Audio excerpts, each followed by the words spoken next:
Good evening out there, ladies and gentlemen. We are live. This is Empire State of Baseball, episode number 85 on May 20th of the year 2024, airing on Twitch, X, YouTube, and powered by StreamYard.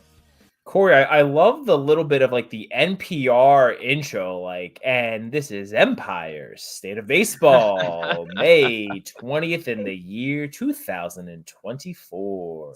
Such very like calming and soothing on a Monday evening. That's it. That's all I want, our fans to do, because I know things could get heated at times. I know, listen, if you're a Mets fan right now, heated is an understatement for how you feel with your team, but that's the whole point of these Monday nights. We have some good debate. Everyone crack open a cold one. We chill, we talk, we hang out, and we vibe. So love having the conversations with everyone on these Monday evenings every week. Of course. Absolutely. What's going on, guys? So, have we figured it out? Are we all good? Dude, I can't even begin to tell. First of all, first thing I'm doing is getting a new laptop soon. I got my router. I had to get my router on my desk now. So I'm sitting here just absorbing the radiation from this stupid thing. So we're going to see how we go. I've reset every system in the book, so we'll go from there. I was going to say, I don't know what's hotter, Joe right now, or just the weather getting outside. It is hitting summertime. It feels like we, as usual in the Northeast, we have skipped spring. We have gone from winter basically to summer. It's going to be like 85 tomorrow. Joe, don't know how you're getting along there in that sweatshirt. Imagine you're going to get even hotter as the Mets continue to be down right now, 3-1. I keep my AC cranked, right? We got no European. Oh, look at you. We got no European temperature settings in my house. My house stays at a cool 67 degrees year round. Look at you. Look at the life you live. I can hang meat in my bedroom. And that's not a euphemism. I like Rocky style meat locker. Are you that's sure the way I like it? So what you're saying is Joe's the real Italian stallion. You guys are gonna make me throw up. Joe the Italian stallion. Joe the Italian stallion. Did we shout out Mr. Favs here for getting I was just about to get there. Congratulations to our guy Corey. Look at that. Oh boy. And there it is. Beautiful fiance, Caitlin. Congratulations, Corey Favs. Hey, Chad, I'm going to shout you out in just a couple of minutes, but let's send out the love emojis out to Corey and Kate, and congratulations to them on their engagement. Corey, what a weekend. Very much appreciated. No, thank you, guys. It was definitely a fun weekend. Got a few of the guys together, a lot of family. Definitely had a lot of beverages, as that ESB, that unintended ESB Mets Minute, didn't even know I was on camera. Became a Mets Minute live of my reaction of Edwin Diaz completely imploding. The Mets imploding. The season's imploding for the New York Metropolitans right now. But overall, outside of that implosion, it was a very fun day overall. So I see a lot of congratulations coming through the chat too. So thank you again, everyone. A lot of love. And, yeah, I mean, honestly, so rude of Edwin to attempt to ruin. I know your night was not ruined, but to attempt to ruin your night is so offensive. I was telling you guys in our own chat beforehand. I will always remember that I proposed to my now beautiful wife because it was the last time that Mr. Alex Rodriguez hit 3 home runs in a game, and I remind her of that every year on the anniversary of our engagement. That A-Rod hit 3 home runs. Corey, you're going to have to remember Edwin Diaz blowing, saves in 3 consecutive games. I'll tell you what, even though Diaz was down, the vibes were up, so I'll take that. Absolutely. Vibe your face off. A lot of welcome to jails and welcome to hells in the chat right now. Jesus, guys. I'll tell you what, Sierra has the happy wife, happy life. Well, thank God Caitlin's not a Mets fan, so because that would not be a happy wife. I mean, guys, listen, if we're feeling like marriage is jail, I think you might need to look in the mirror a little bit there. It doesn't have to be jail. Things could be good.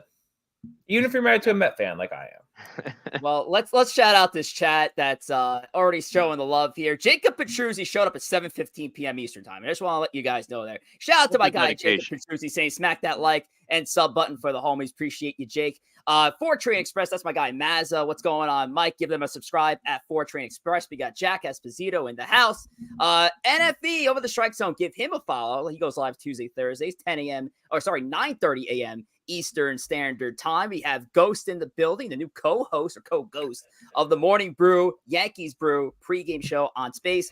Hitman, what's going on? Hitman co-host of Boogie Nights. We got my guy H.O. in the building, host of Longer Relief, the newly engaged Corey Favs, of course. Sierra's in the building. Congrats, Sierra. Okay, congrats from Sierra, that is. And Christy Evans over at Yankees Pod. And our guy, Mr. Mike Parziali, one of the best moderators in the business. All righty, now, we got a lot of show for you that we have to get to. And to give us the rundown of tonight's show, I'm going to toss it over to Joe over here because we got to get his mic active here. We got to get him going. We don't want to lose him at any point. So, Joe, what's on store for tonight's episode of Empire State of Baseball? Go ahead. Okay. First up, we got the Empire Express. We're going to go and talk about what's been going on in Met and Yankee land.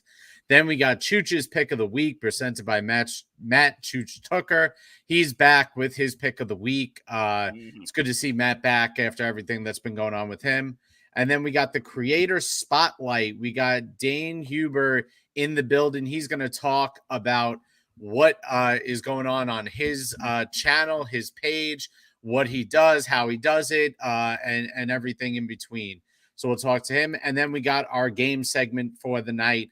That is Guess the Graph, where we are going to try and guess the autograph from a picture of an autographed baseball or some other device. Usually we keep it to the baseballs as they're the most clear. So Corey and Tom have their pictures tonight.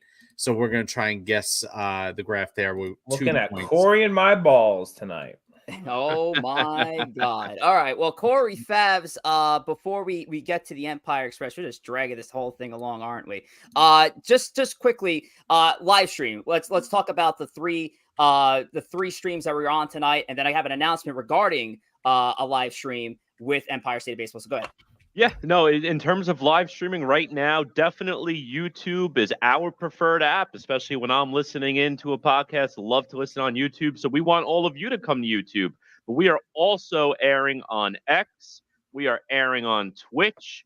We have viewers on all 3 platforms. So definitely love having you all listen in and tune in. So like, share, and subscribe to our live streams that we have. You'll get the notifications when we're going live. And thank you again on YouTube. Thank you to our 309 subscribers. We're continuously growing. I mean, when we started this season, we were around 100 sometime in the right before the season. We're up to 309. So we've tripled our subscribers in just a few short months here. So thank you again to all our viewers for tuning in daily. Thank you very much. Weekly, I should say. Well, daily, weekly, no matter what. Listen, if you're tuning in daily and catching some, pre-recorded episodes, fantastic. You're catching the live episode from the previous week. We appreciate that as well. But one thing I just wanted to throw out there. Now, Corey, you did mention Twitch in that current mix, and Twitch has been the platform we've been working off of since we started Empire State of Baseball. And unfortunately, for the 1 or 2 people who still check in from Twitch, Alana, I'm saying, we're actually going to be discontinuing Twitch. Well, we're not going to be discontinuing Twitch. We don't have the rights to do that. But at least we're going to discontinue our show on Twitch. Then it's following tonight's episode. Tonight's episode of Empire State of Baseball will be the last on Twitch. So, again, heavy emphasis to come out over to YouTube and check out the comments. And I'll have another announcement later on tonight in regards to a new home for our simulcast. But we'll get into that later on tonight. But we have to talk New York baseball. We're going to start things off with Corey and Joe's favorite team, the New York Metropolitans. So, you know what? Corey, the newly engaged Corey Favs, take it away. Let's talk New York Mets. I mean, listen, what's there not to talk about when it comes to the New York Metropolitans? And we have 2 New York teams going in completely opposite directions right now. And you see these numbers on the screen, and they are not pretty, especially on the offensive standpoint. But the pitching itself, especially guys who are supposed to be reliable, like that man right there, Mr. Edwin Diaz, just not coming up clutch right now. And listen, there are now 4 games under 500. They are 12 games back in the division as well. And it seems like they're finding new ways to lose every day, whether it's giving up big leads in the 9th, whether it's falling down early, whether it's getting no offense. I know one day last weekend. They got what they have. They had a no hitter into the ninth inning. Thankfully, JD Martinez ended that with a home run. But I mean, each day it's something different, and it's very frustrating watching this team right now. You're seeing a lot of players who should be performing and are not. You look at the team batting numbers. Each player there, for the most part, is just not hitting to the back of their baseball card, and it's the same story. We talked about this a lot last year. The only difference was this time last year, they were coming off of a 100-win season year prior. So you're saying, all right, it's only May. It's still early. This team, we know how good this team is. Now, though, it's a different narrative. You have this same situation this May as last May. However, you're coming off a poor season. So it's like the same script that we're seeing again. And guys just not performing. There's a lot of money invested in this team. One of them is due a very, very big extension. And we'll talk about him in a minute, too, is Mr. Pete Alonso. But, Joe, I know you're not feeling happy right now at all as being a Mets fan. No, because at the end of the day, I think the Mets have to realize the core of this team is flawed, and it's just not good enough. I mean, when you think of the core of the Mets team in terms of position players, you're thinking Francisco Lindor, Pete Alonso, Jeff McNeil, and Brandon Nimmo. Those are the guys who are on the contract for the next 4 years or 3 years plus. With the exception of Alonso, those are the guys who the Mets have chosen to put as their everyday players, everyday lineup. And it's more of the same, whether it was 2023, 2021, 2019. How many times are we going to go through the same thing with this team and have the same general construction with the team? I get Edwin Diaz, and we'll get to Edwin Diaz in a second. Coming off a debilitating injury, maybe in retrospect, they should have sent him on a rehab assignment. They should have gotten him more innings. He's only pitched 25 innings against major league players since he's been off of that injury. You have to question whether that's enough. He's clearly going through mechanically. He doesn't have his fastball. He's hanging sliders. So Diaz isn't right. I'm willing to give Diaz a pass simply because of the nature of what he's coming off of. But what I can't give a pass are these 4 position players. Will you listen to these slumps? I'm going to read off the slumps that these guys have been in, and you're going to say, oh, wow, that's half a season's worth. Remember, this is 2 months. Francisco Lindor, from 329 to 4.6, 1 for 31. From 427 to 5.4, 5 for 28. And from 512 to 518, 3 for 33. He's $340 million player. He's had 7 hits in 100 at bats. This is ridiculous. Pete Alonso from 4.4 to 4.8, 1 for 22. From 4.24 to 5.6, 3 for 40 freaking 1. 3 for 41. Now, granted, Pete's been batting .298 since then, but how are the Mets getting any hits when your best players have gone 4? Pete Alonso has 2 stretches this year, 4 for 63. He's your best player. 4 for 63. Jeff McNeil needs to be bagging goddamn groceries. Listen to these ones. 3 for 329 to 4.6, 2 for 22, 413 to 417, 2 for 16, 426 to 5.6, 7 for 43, 510 to 516, 3 for. We get it, Joe. They're not hitting. I'm not done. Brandon, I think you're done. 3 for 329 to 4.7, 3 for 29.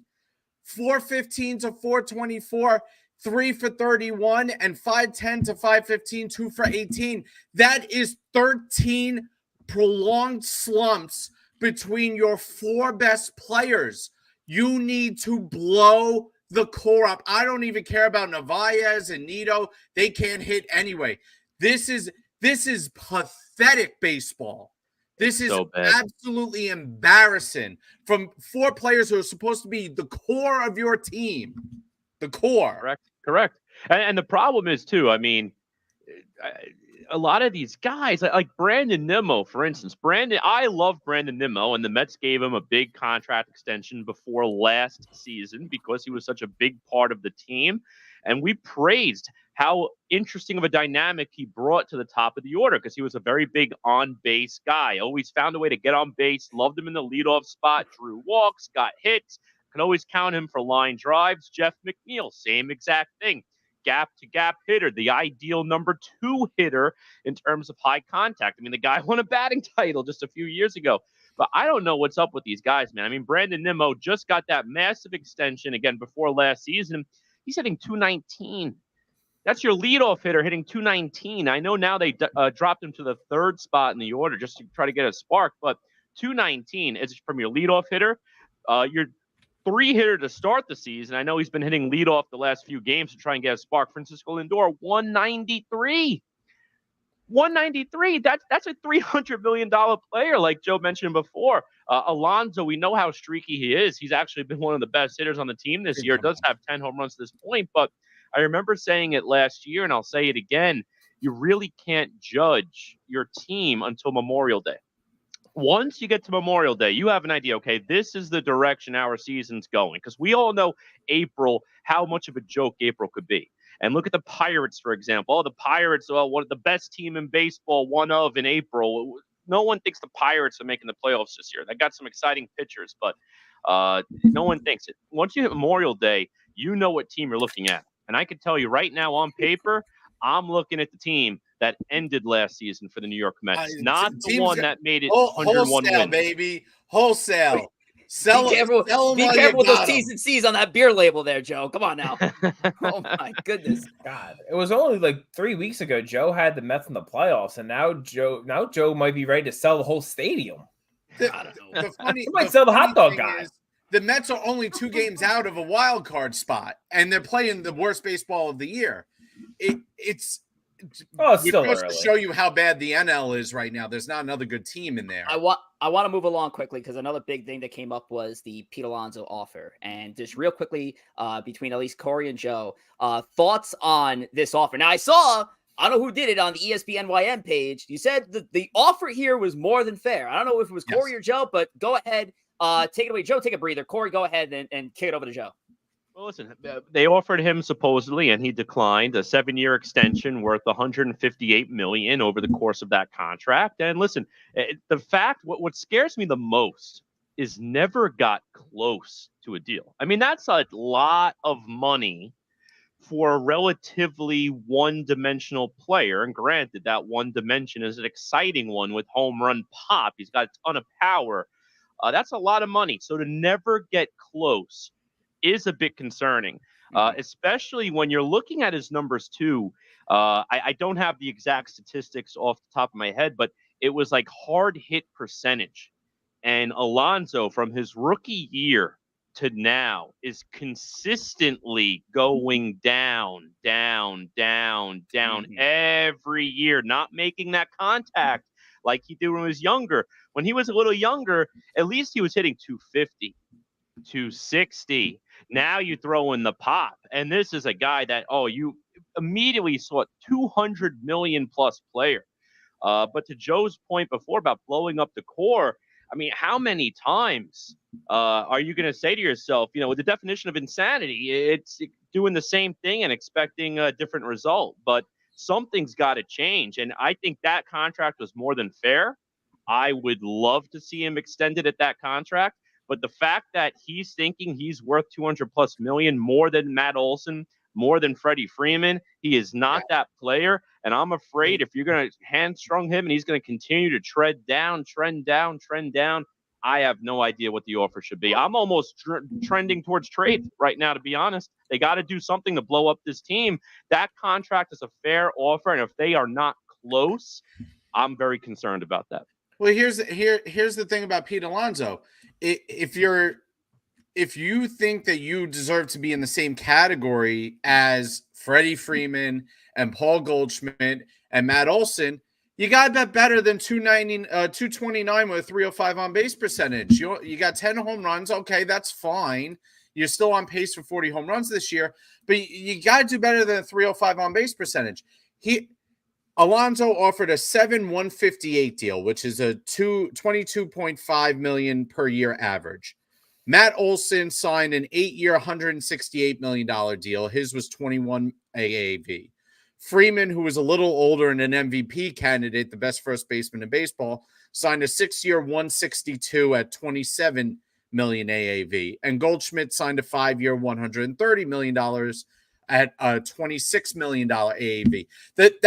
And Alonso is not better than any of those three guys. All right. He has his use. He's more valuable to the Mets. He's the face of the Mets franchise.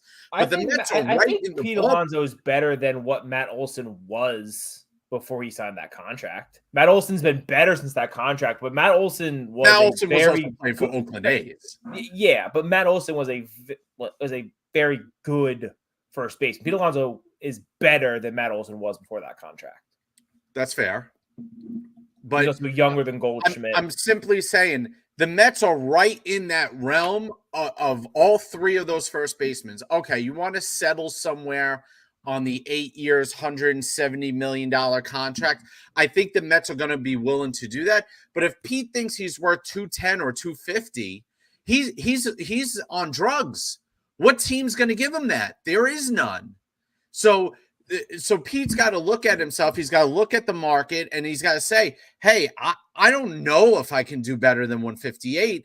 That's a fair offer compared to the rest of the first baseman. I know we got inflation to go off of, but I mean, really, the Mets are not that far off, and the idea that they never got close is ridiculous.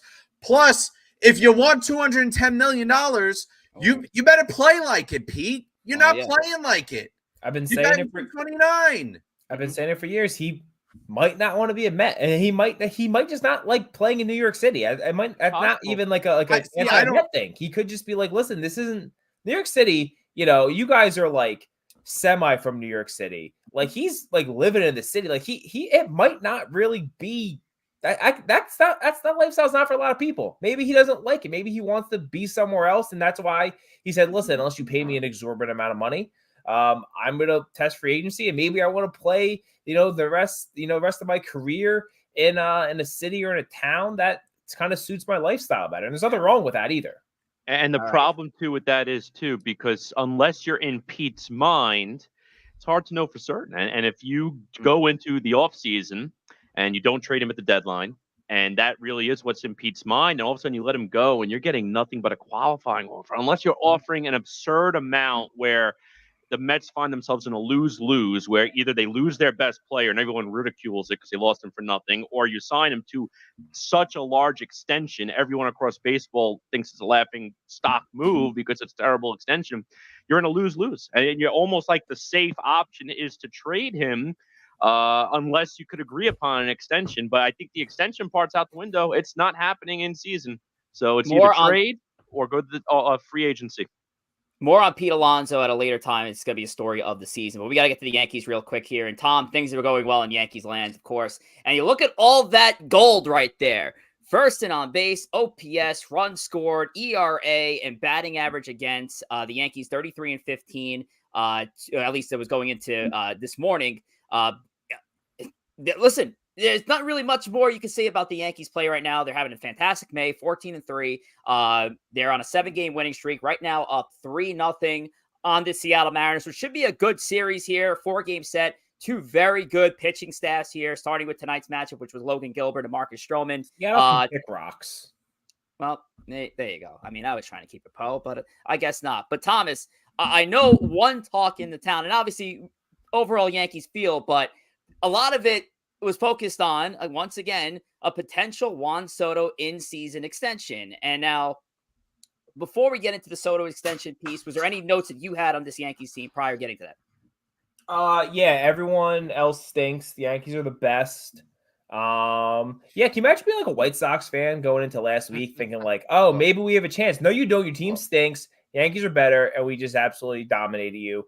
And if you're a Seattle fan and you're like, oh, we're good, we have good pitching, and like we maybe sometimes almost make the playoffs some year. You know what? You guys stink. You're going to get your asses beat in New York this week. The Yankees are going to at least 3 out of 4. If not, sweep your sorry team. Yankees are the best. The rest of the teams stink. Real quick on Juan Soto. Again, this note was put out there by Soto to addressing the media saying, my door is always open. If they want to call Scott and start talking about it, it's up to them. And of course, we're talking about a potential in-season contract extension. Now, my feel on the whole thing is, at the end of the day, as great as Juan Soto is, and how doesn't matter how much in love with the state, with the Yankees and the culture that he could be because of Scott, the problem is Soto's going to be shopped after the season. I just don't see an avenue where an in-season contract extension happens. Juan Soto is arguably, if not the best free agent overall heading into the 2024-2025 offseason. And unlike the Boris Five from last year that we always talked about with Blake Snell and JD Martinez and the rest of that motley crew, Juan Soto doesn't seem to have a wart in his game. Yeah, he has a couple of flaws here and there. Outside of it, he's close to as perfect player as it gets. So Scott Boras isn't going to have an issue trying to get Juan Soto a contract, and honestly, probably before the year is out. So to me, why even try to entertain the in-season extension idea when you could try to shop the best free agent out there, get, obviously clue in some offers, and then ultimately go back to the Yankees and say, hey, this is what it's looking like. I mean, I don't know. I'm taking off my pinstripes for a second here because if this was my client, I'm putting him out of the market, and I am not signing him in season. What do you think, Tom? Yeah, but so yes, that is probably what is going to happen. They're going to wait until the offseason. He is the best free agent on the market by far, and he could get the biggest contract. He could surpass Ohtani's contract. Possible, we'll see what happens this offseason. What really frustrates me, though, is Juan Soto has to remember that Scott Boras works for him. He doesn't work for Scott Boras. If Juan Soto truly does want to talk a contract extension, same with Pete Alonso, same with any of these Boras clients or any clients out there, if you want, the agents work for you. The agents are nobodies. Scott Boras does nothing he does nothing without these players' talents. So if Juan Soto really does want to have that discussion with the Yankees and he wants to do it, through the All-Star break or something like that when they have some time, he should. And he should tell Boras, this is what I want you to do. Like, you work for me. And if you don't want to work for me the way I want you to work, I can find someone else who can sign. Yeah, he doesn't need Scott Boras to make $600 million this offseason, right? Juan Soto is going to do just fine. He can represent himself if he wants to and keep the extra, 2.5%, 3%, 4%, whatever, how much agents get off the top there. That's what's going to happen, though. They are going to wait until the offseason. I think it's good that he's saying these things. Now, could he be saying these things just to drive up the price? Maybe. But he could be saying them because he's actually enjoying himself. The Yankees are doing well. He's doing well. He seems to be having a good time. He might love playing in New York. And all roads could lead to him being a Yankee, but I think most likely we're not going to find out until December this year. Nice Christmas present. Absolutely. There's an absolute 0% chance it happens before the offseason. I mean, players say this. They're doing it to ingratiate themselves with the home fans, and Pete saying a similar thing. My door's open. I'm willing to talk. I'm willing to listen. But at the end of the day, you hired Scott Boras to get the most money that you can possibly get. And at the end of the day, that's what it's going to be. So if the Yankees, even if the Yankees come with a 10-year, $600 million offer, the reality in Scott Boras and Soto's situation is if that offer is good in June of this year, it's going to be good in November. Nothing's going to change except the price might actually go up with an MVP award. So from the Yankees, it makes sense to try to engage and do that because the price is only going to go up. And even if Juan Soto at this point gets hurt, it's not going to hurt his value at all. Something insane would have to happen for it to even approach hurting his value. So he's going to get that money no matter what. The question is he gonna get it from the pinstripes or is he gonna get it from somewhere else? The Yankees obviously have a reason and motivation to lock him up now because you never know when you hit free agent. You never know when Scott Boras.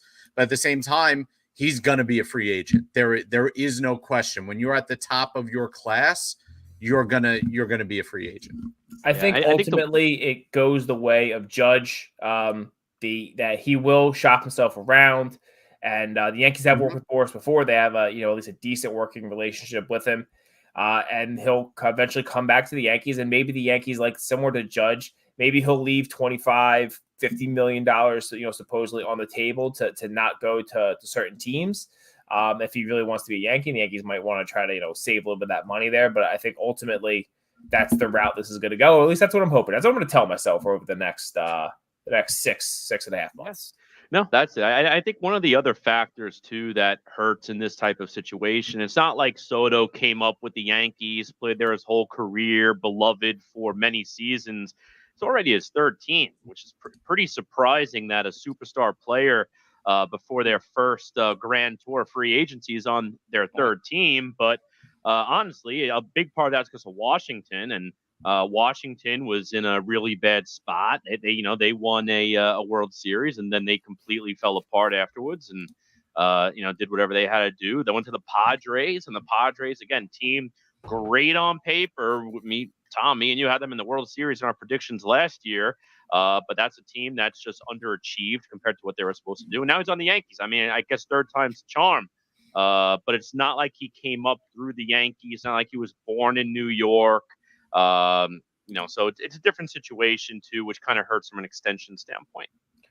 I just don't see the Yankees getting outbid. I don't think anyone's or significantly outbid. I don't think anyone is gonna be able to put an extra $150 million, $100 million on the table in front of Soto that the Yankees won't be willing to go to, unless you think someone's gonna offer him $1 billion. I think the Yankees have a limit. I think the limit is high. But you got to remember, the Yankees also have two other players making upwards of $30+ million. The Yankees are the highest value team in but that doesn't necessarily mean that they have unlimited money. We have not seen Hal spend above and beyond in a long time since these last tax thresholds have gone, as crazy as they've gone. So that's the only thing is they haven't shown a willingness to do what the Dodgers have done. They flirt with that final threshold, but they try not to go over it for a long extended period of time. So I don't know what the limit is for the Yankees. I sense that there's another team that might go above and beyond. Whether that team is a meaningful team is beyond me. But we got to move on anyway. So you can you can join our 3,100 followers and follow at ESB Podcast on X, our subsidiary account at ESB NYM and at ESB NYY for our Mets and Yankees daily reactions and conversations. The Mets just lost 3-1, so that pisses me off for the rest of the night. No. You can follow Corey at G Gory, myself at JR Pugs, Rich at Rich J Rivera, and Tom at T Wospil, all on X, and engage with us. We also host Twitter Spaces. Rich has been very on top of that. We have to get on top of that as well. Corey, as you can tell from the beginning of the episode, has been quite busy the last few weeks, so we'll get on that as soon as we can. Yes, Aaron Rodgers here, and we'll do a couple more shout-outs here. Great with the Mets side of ESB. Don't see any spaces. We'll get some Mets spaces going. We'll get some more interaction with Joe and Corey as we move along to the 2024 season. We promise you that. Shout-out to also Damian Serrano with Morning Brew Sports, always holding it down there. My guy Boogie is in the building with Boogie Nights. We got Michael Caputo, Dayne Huber, who might be joining us shortly. He will. And obviously we have Donnie Clark, who's always been in our YouTube streams. Mr. Donnie Clark, salute to you, sir. All right, it's time for Chooch's Pick of the Week. So let's get to it and get around to the room real quick on Chooch's Picks. Take it away, Mr. Chooch. What's up, ESB crew? Chooch is back with Chooch's Pick of the Week. And this week I'm going to take you out to the weekend series out in the NL Central for a divisional rivalry. Cubs versus the Cardinals. Cubs, who've been pretty hot this year, have a good team. Cardinals, not so much. They've been playing down this year. I'm going to have the Cubs win this series over the weekend. 2 out of the 3 games they're going to take. And my player to watch this week, obviously we got Shota Imanaga going to be lining up to pitch on Friday. His MLB leading ERA. Everyone's watching him, so Chooch will be watching him as well. And my hitter to watch this week, Cody Bellinger's starting to heat up. Cody's going to have a good weekend series. What do you guys got? right, so Matt's got an eye on the two best players on the Chicago Cubs, so really trying to protect that overall record. We kind of did a little something funny with the record where we're taking into account the player to watch and the win-loss. But taking it around the room from Tom to Joe to Corey, then back to me. Cardinals Cubs, who do you got? 3-game series. Are the Cardinals wearing the Lou jerseys? If I they would are, assume. then they're getting swept. Not a fan of them, are you? I mean, to disgrace the greatest the best MLB uniform combos out there with what they came up with there is offensive. So yeah, Cubs sweep them.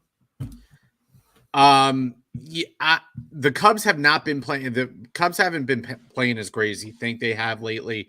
4-6 in the last 10. Cardinals are 5-5. I think the Cardinals are going to be big time sellers this offseason. I think they're going to blow it up too. It's just not working for them. I'll take the Cubs in a 2-3 series win because I have no faith at this moment in the Cardinals. Yeah, no, I think we're probably for the most part going to be in agreement here. Not the best jerseys, considering they have the best regular jerseys in baseball. Not going to be the best week for them either. I'm going Cubs. And I'm going with the Cubs on a sweep to begin another Cubs-Cardinals in-season rivalry. Been a long-time rival, but the Cardinals are just not in. I know it's the Cardinals are the home team here, but Chicago's going to go in and embarrass St. Louis on the road. All right. We have to move forward to our creator spotlight. Before we get there, real quick, just remind you, give us a follow on Instagram at Empire State of Baseball, at Corey Favs, at JR Pugs, at Rich J. Rivera, at T Wospil. And listen, check it out because Corey Favs does a fantastic job with our reels. A lot of hilarious memes, a lot of stuff to check out. Go give us a follow on Instagram at Empire State of Baseball. But it's now time to get to our newest bi-weekly segment here on Empire State of Baseball, and that is the Creator Spotlight, where we're going to highlight a content creator in baseball. There's been a lot of great people I've been getting connected to in the community, as well as Joe and Corey and Tom via X, and we're going to touch a lot on a lot of the Mets content creators in the coming weeks. We'll have more announcements on that, but we're still sticking with the Yankees side of the house, and we're going to talk to this individual, and his name is Dayne Huber. He's a prospect specialist for NYY Underground. They've been unbelievable in the Yankees space when it comes to YouTube. Their content is incredible. He is the co-host of the Farm Report, which is featured on both NYY Underground's main page. It's also featured on Yankees Farm, which is a subsidiary of NYY Underground, to get the latest and greatest on all the top prospect. And hell, some of the prospects you probably haven't even heard of. You know, as a Yankee fan, I come to this man right here to learn more about the prospects I'm hearing beyond MLB.com's top 30. He's also the co-host of the new space on X, that is Boogie Nights. He is the co-host of the Farm Report, which is featured Tuesdays, Wednesdays, 6 p.m. Eastern time, or on his side of the world, 3 p.m. PDT. We had to throw it out to the Pacific Coast time as well. Ladies and gentlemen, without further ado, let me introduce to you to Empire State of Baseball, Dayne Huber. What's going on, Dayne? How's it going? How are you guys doing? Thanks for having me on. Of course. And thank you for joining, bud. Obviously, this has been a long time coming, and hope to see you here more often than this. I already know this is going to go off as a hit because we have a lot to touch on. But I'm going to start things off with a simple question. What got you here? Tell us a little bit about your story. What led you to this portion of your life with NYYU and with Yankees Farm? Go ahead. In about 2005, my buddy Jeff Ridgway was playing for the Tampa Bay Rays, and he was rehabbing in their AAA system. And I went up there and got to watch Elijah Dukes and all those guys play. And then we went back down to South Carolina and happened to meet Jesus Montero. And ever since then, I've been a prospect guy. I've been following the Yankees farm system for 20 years now. I wrote a lot on blogs and stuff like that. And Pete was looking for a prospect guy, and I hit him up, and it has worked out amazingly since. I found Carlos, who is my co-host on both the shows that I do. Carlos at Yankees Farm. If you guys aren't following Yankees Farm, please do so. It's an amazing channel where you get just absolutely incredible content on videos of all Yankee prospects from the DSL all the way up through AAA. So it's guys you haven't heard of. Speaking of Jesus Montero, I have some stories off air from him from my days with the Trenton Thunder. Some interesting tales of Mr. Montero. I've got a couple of my own. So, well, guys. Well, Corey, I know you wanted to talk to Dayne here, so we'll throw it around the room for questions. But Corey, go ahead. Yeah, definitely. Listen, Dayne, I gotta say, love the fact that you're very into the prospects too, because while I'm not as avid a prospect follower as yourself, it's always fun to talk about, especially when you're in a situation like the Mets, where you might be in a little rebuild period. You know, a team underperforming now, had a bad year last year. This year is not looking too good. We might have. We just lost Dayne for. Lost Dayne for a second, I think. Let's see. Yeah, we actually just did. All right, so we don't know what happened to Dayne here on our creator spotlight. But obviously, you know, while we're kind of stalling here now for Dayne to come back and listen, Dayne Huber. Here he is. Perfect. Let's resume. Where are we? I don't know what happened. I'm so sorry. No, it's all good for sure. But yeah, I was just kind of saying too, like when you get to like the trading deadline and you have a team that's either really in it, selling off some pieces to go out and buy, or a team like the Mets in this instance where they might be sellers and now you're looking to sell some of your stars to get some prospects back. Really a fun time. And I want to see your take as a prospect guy for not your team. So let's say in the Mets fan standpoint, Pete Alonso, again, big homegrown star, but a big free agency looming. He's kind of underperforming last few years. What are your thoughts on a team selling its homegrown talent to potentially get some more talent to grow in home in a big sell-off type trade? Well, the Yankees have been in this position a lot before, and fortunately, we're not in it this year. But Alonso is a very, very good player. If a contending team needs a first baseman, that's where you go. It's a rental. It's not going to bring back the return that you guys are probably looking for. You're probably not going to get multiple top 100 guys for him, but you're going to get back a couple nice pieces like you did for Verlander and Scherzer last year, if that's what you guys choose to do. Selling off homegrown pieces is always tough because the fans fall in love with them from the time they are in high A or low A and they start seeing them. So that's always difficult. You got to balance the years and money versus production. Yep, exactly, too. And you could really change the fortune of your franchise if you are a team that's kind of stuck in limbo, stuck in mediocrity, or just completely underperforming. You could really change the future direction. And I look back, and as, again, a Met fan, but looking at the crosstown Yankees, one of the most exciting ones to watch from the outside looking in was when the Yankees did the sell-off. I think it was the 2016 or 2017 deadline. Yeah, and they sold off all those pieces. And even though they didn't win a World Series since doing that trade, that completely transformed the face of that team. And you almost gave yourself a brand new core out of that deadline itself. So it's really exciting to see the way you can kind of change a team with the sell-off and potentially buying some new prospects. Yeah, absolutely. It gives you an opportunity to bring in outside talent. You know, you guys have a great scouting system in place. You have for years. Look at the guys you got back last year, Gilbert and Acuña's brother, both very high talents that are paying dividends for you guys in your system right now. You could see a couple more pieces like that added to the Mets system. I don't know. I hear they're interested in shopping Severino. That could be an interesting trade piece for you guys. Not sure. I think you guys are talking about shopping Harrison Bader as well. That's a center fielder for a contender. You know, you guys have some nice pieces that Sierra's, yeah, I was about to say Sierra's ears definitely just perked up. Sierra's ready to get rid of Verdugo to bring Bader back at this point. Oh, hell no. Tom, before I throw it over to you. Oh, you know, you said you could throw it to me and then you jump in. So you know what, go on. No, I just wanted to highlight some love here in the chat for our guy Dayne, because Dayne, we're gonna pull up a few names here, and all these people are familiar to you here. You know, obviously a lot of love here.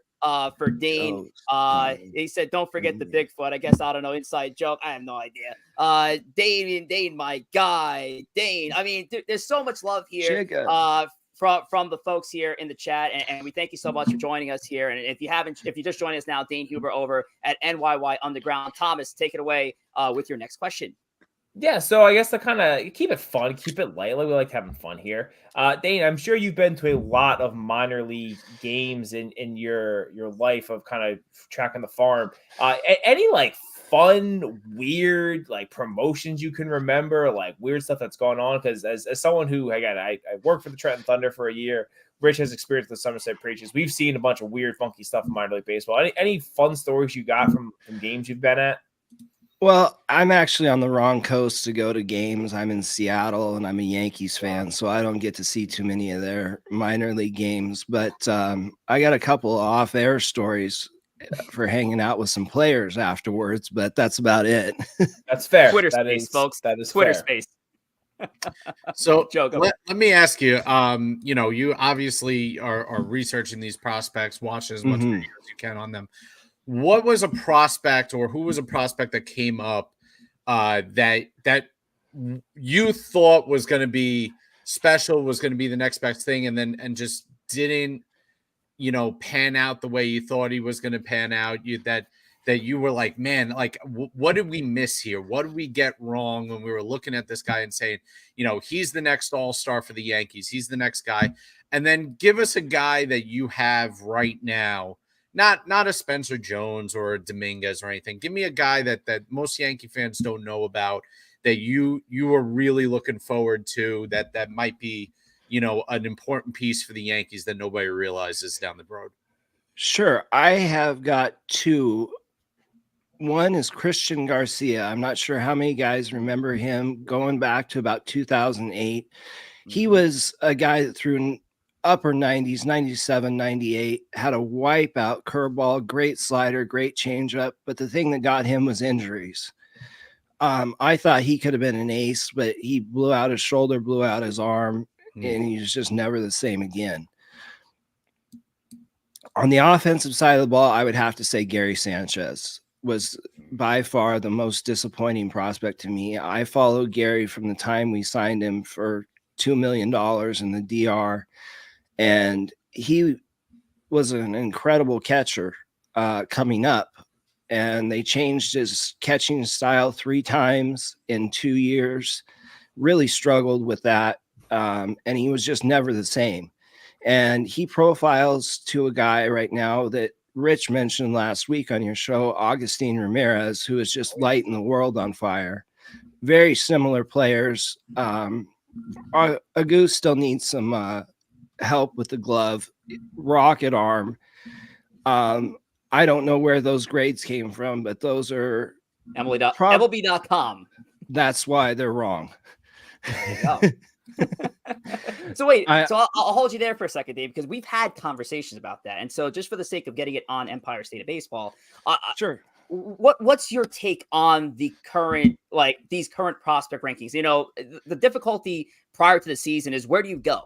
MLB.com's got their pipeline that they assess their top 100. Baseball America's got their own prospect list they go off of. ESPN, Fangraphs. To you, where would you depend on for the most accurate information when it comes down to assessing top prospects in MLB or minor league baseball today? Baseball America, without a question, is the number one. I really like Kylie McDaniels from ESPN. He came from a website called Pinstripes Plus that was Patrick Teal's website for a lot of years, lots of members. They had lots of really good prospect coverage, and Kylie's kind of continued that at ESPN. But Carlos and I had such a hard time with our rankings, and another prospect guy that we work with all the time, Dr. Greg Corcoran, Dr. America on Twitter. The three of us came up with our own Yankees top 30 lists and put it together. It gets some very heated discussions, but we rank a little bit differently, rank a little bit more towards ceiling than immediate performance right now. But that's Fangraphs doesn't do a bad job, but they always use analytic tools very heavily. So I really stick to Baseball America. That's basically the Bible when it comes to prospects for me. So last question, and we've had some discussions on Spaces about this. You and I differ on where we think Spencer Jones is going to be in terms of the thing. Off to a kind of hot and cold start this year. I know you're really bullish on him. I'm a little bit more bearish on him. You know, where are you confident that he is going to be? Wait, Joe, are you like not like excited about a Yankee prospect? That is shocking to me. Hey, listen, I've said he's got light tower power, but I think the question is whether or not he's going to be more of a Joey Gallo kind of play or more of an Aaron Judge kind of play. I think those are kind of his floors and ceilings. And I just want to see where Dayne is right now, if he's changed it at all, if he thinks right now Spencer is struggling horribly. He's probably in the worst slump that I have seen him in since high school. I think he's 4 for his last 50 right now. So he is really struggling. Had a neck injury. There's some rumors that there's still a little bit of a problem. Came back a little soon. You know, but he'll figure it out. We saw Jason Dominguez last year hit 190 in the first half and then hit 360 in the second half and get up to the show. Spencer Jones has a very similar ceiling to Jason Dominguez, if not even a higher ceiling, in my opinion. Jones is a true elite center fielder, and that speed that he has is just unbelievable. They had him clocked at 30.4 feet per second. Running down the first baseline a couple nights ago. So he's got incredible speed, and I think he's got to assume a Bellinger role like when he was in LA. I think they're going to have to get him some time at first base, especially early in his career, because Soto's back, Dominguez is back, Judge is here. It's hard to see where you're going to play Spencer unless it's first base. I keep ringing the bell that Judge needs to learn how to play first base in the next couple of years. I think that I would love to see that happen. Don't know if it's going to. He's taken reps there, so we'll see. I'm not sure with that foot if you want him stretching all the time and putting extra weight on it, but that's just kind of my opinion. Spencer has some experience at first base from Vanderbilt. It's not his favorite position, but at least he's familiar with it. And being such an elite athlete, I think that he can be taught how to play the position very well. Yeah, I mean, it's the thing with Spencer Jones playing first base. We know it's the route if you want to expedite him to the pros. You know, with Anthony Rizzo on a club option and not knowing what his status is going to be come the 2025 season, we know that position can be open in the near future. But obviously right now, while Jones is still kind of working out the kinks in AA Somerset, the Yankees have a little bit of time to assess, you know, where Jones plays in the major league level. And I think we can all agree with that at the very least. Dayne, we launched a segment last week on the show called Who's on Deck, where on a monthly basis, Corey, Joe, Tom, and I are going to be covering a different prospect for our respective teams. You know, it could be prospects that many people haven't heard of. It could be a top 30 prospect. But Dayne, on the Yankee side of the house, is there one prospect that you would like to see Tom and I try to touch on that maybe not many Yankee fans know about? Can I give you two? Sure. There's two Makes of it us. easier for Brock us. Selvage is the number one guy that you guys should be focusing on. Brock is a 21-year-old kid. He's in AA, and he's absolutely been an ace for them. I don't know that he's going to be an ace in the major leagues, but he looks like he can be a 2-3 starter in just about any rotation. From the left-hand side, he's really, really good. He had a tough outing last week, gave up 5 runs, but he struck out 8. ERAs was pitching to a 2.3 ERA before the last start, bumped it up to about a 3 ERA now. But the other guy that you really want to watch out for is Henry Lalane. He's a big 6'8" left-hand kid, throws 99. If you've seen Randy Johnson, he looks like a carbon copy. And what's really unique about Lalane is that the command and control is also rated as the best in the Yankee system for a starting pitcher. At that size and with that kind of velocity, you don't see guys have consistent, repeatable mechanics at such a young age. He's a 4-pitch pitcher. He's got everything you want to see. We kind of saw a little bit from him from the future breakout series game this spring. Looks sharp. I think he's going to be the Yankees' first homegrown ace in a long time. Oh, yeah. And they certainly need that. Dayne, thank you so much for your time tonight. Thank you for having me. Any final words of wisdom as we let you go? And once again, a shout out to NYY Underground, 26.4 thousand followers. If you're not subscribed to NYYU, Pete, Kev, Dayne, and the fellas, I don't know what you're doing with your life. Dayne, go ahead. September 14th, we have NYYU Day at the stadium, part 2. We've got the 2 rows directly behind Soto. You get a Yankees collaboration t-shirt with NYYU and the Yankees. Got about 240 tickets left. We got a long time, but we'd love to see you guys there. Absolutely. Awesome. Absolutely. We'll try to make our way out to Joe, to you're not Bronx. welcome. Except for Joe, of course. Dave, thank you so much for your time. We've been playing that day. Joe's gonna be hanging like a little contract with the Mets logo on it for Juan. Like, Juan, please make me happy. Dave, All right, guys. Take care of yourself. Yep. Thanks for having me on. I'll talk to you guys later. You got it. Thank you. Anytime. Dayne Huber, ladies and gentlemen, of as we try to adjust our cameras now. Dayne Huber of NYYU. Give him a follow at NYY Underground on Instagram, on X. Give him a subscribe on YouTube as well. And the same thing with Yankees Farm as well. Yankees Farm is affiliated with NYYU. It's a little bit more exclusive to what Dayne and Carlos Pena are doing over there. Shout out to Los, of course. They also had me on last month, that is, for their farm report. They did such a great job. So give them a follow at Yankees Farm, X, Instagram, and a subscribe over on YouTube. Shout out to Dayne. That was a lot of great information there by Mr. Huber, and I'm sweating profusely thinking about it. So, Thomas, I think I need the perfect rollback gear to help with my sweat containment. What do you got? You sure do, because I'll be honest, that shirt looks ratty, looks raggy. Get it off and get a nice my damn fresh shirt. Yeah, I will insult your ugly shirt because I know you have better taste. Because now you got some Roback in that closet behind you. Got some Roback on right now. Got some penguins on here. I don't know if you could tell. Little penguin design on this polo. Trying to keep you chilly while it's getting so hot out. You guys have heard me talk about Roback. Listen, they make the most comfortable polos, Q-zips, hoodies. They have shorts. They just came out bathing suits this year.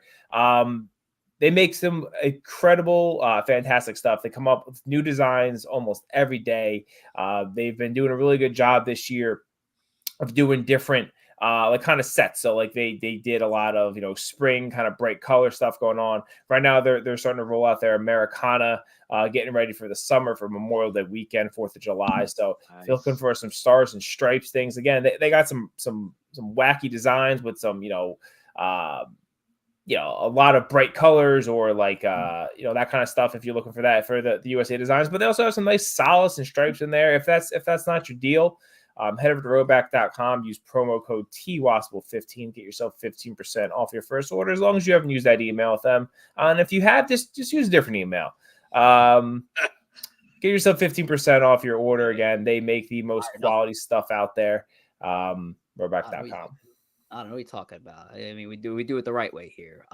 Shout out to everybody here in the chat. That was a great segment there by Dayne. We had a lot of love there from the crew. And let's shout out a few more that did come in. We have Jiggaman Porto, my guy over at Morning Brew Sports, one of the better producers out there on the YouTube streams. Give it a shout out over to my guy, Mr. Celso Porto. We have Fun Humble Guy, one of our only Mets fans in the group here. Shout out to Fun Humble Guy. We got Swift in the building. What's going on, Swift? We also have Joey Bang Donuts hosting the Morning Drive live every freaking day. He's on the road. And my guy showing nothing but love and all those hearts, saying, read in between the lines, Joseph Pugliese. Morning Brew Sports' own Hector Beauchamp, another guest we had on for the creator spotlight. So shout out to everybody who's joined here. We got 64 people in the chat. Make sure you're smacking that like button if you haven't. If you haven't subscribed, I don't know what you're doing here. Just subscribe. It's free. It's simple. It's easy. Just go ahead and do that. And let's wrap this thing up with some games presented by Roback. We got Guess the Graph. And with our first autograph ball, I believe it's Corey Favs who has tonight's baseball. Hide the So let's chat, go you ahead. bunch of cheaters. Yep, hide the chat. Yep, but we got an autograph here, and this player did play for the New York Metropolitans. Spent most of his career in a separate team in the National League, but did have a year with the Mets and a very good player as well. Oral Hershiser? That is Oral Hershiser. Oh my Yep. god! Oh my god! That is Oral Oh my Hershiser. God. Yep. Well, listen, Tom Dang. is the graph. He's the graph king. master. Correct. That is Oral Hershiser. I tried to throw it off a little bit too because he only played 1 year for the Mets, never played for the Yankees. I honestly, I saw listen, I'm not gonna get myself clipped here, but I saw Oral. I saw like Orel. Is that how you spell Oral? I don't know. Yep. No, I think that's how you spelled it. Yeah. Well, Maybe not how Joe does in the meat locker, but it's definitely not Mike Hershiser spells Cameron. it this way. Oh my goodness! Shout out to my guy Jason161 Rivera. Give him a subscribe. All right, we have another ball here, so let's see if we have a better shot. And thankfully, this time Tom's not guessing because he's presenting this time. So let's take a look at Tom's ball. All right. So yeah, this is a hand signed. I got this one myself, so I'll throw that. It's hand signed. I didn't know they make Well, those I mean, nowadays. listen. I handed this person the ball. This person signed the ball for David me. Wells. Very nice. It is not David Wells. I would tell you if you saw David Wells, you would know it because it's very illegible. Alfonso Soriano. Not Alfonso Soriano. Giancarlo Stanton. Not Giancarlo Stanton. This is an active player. Active player. Okay. Active player. I'll try to give clues after each of you guys go through rounds here as we do the 3 strikes and you're out. Active player. Sonny Gray. It's not Sonny Gray. DJ LeMahieu. It is not Mr. LeMahieu. Or you only have 1K thus far. It doesn't necessarily have to be active on the Yankees, though. That's the other kicker here. I'm gonna go with. That's a good player. I like that guy. Had a good arm. I'm just gonna try in the chat. No correct correct guesses yet. No correct guesses yet. I'm gonna pass on my next guess. Backwards K. Yeah, all right, Tom? backwards K. This is a active Yankee. Active. All right, so it is active. Okay. Oh boy.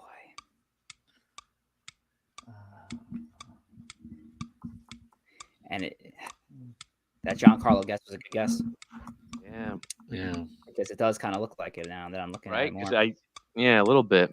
Giancarlo's All been right. a bit of a white male for me down in Tampa.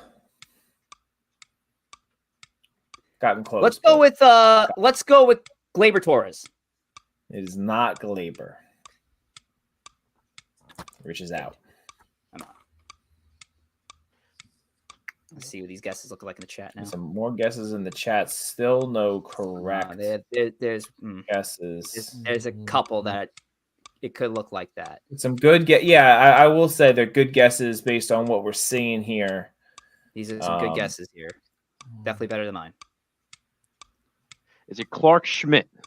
It is not Clark Schmidt and Corey Favs. Eat you, Howard out Sierra, not Clark Schmidt. All right, Wow. Joe, it's up to you. Clay Holmes. It's not Clay Holmes. This is could be considered Yankees ace right now. Carlos Rodon. Carlos Rodon. Not really, but I saw him sign the ball in front of me.